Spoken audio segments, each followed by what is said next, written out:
பாரினில் வெற்றி மனம் கொண்ட நாள் இன்றுதான்.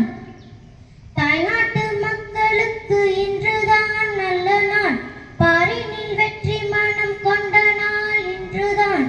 நம் வாழ்வில் வந்துதித்த சுதந்திரமே, என்னாலும் தேசம் என்று நாம் போற்றிடுவோமே.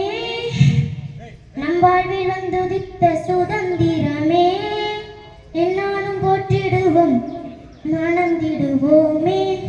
தாய்நாட்டு மக்களுக்கு இன்றுதான் நல்ல நாள். பாரினில் வெற்றி மனம் கொண்ட நாள் நல்ல நாள். அந்நியர் ஆட்சி செய்த காலம் என்ன, அடிமைத்தனம் கற்றுத்தந்த கோலம் என்ன. அந்நியர் ஆட்சி செய்த காலம் என்ன, அடிமைத்தனம் கற்றுத்தந்த கோலம் என்ன. சுதந்திர வேட்கையை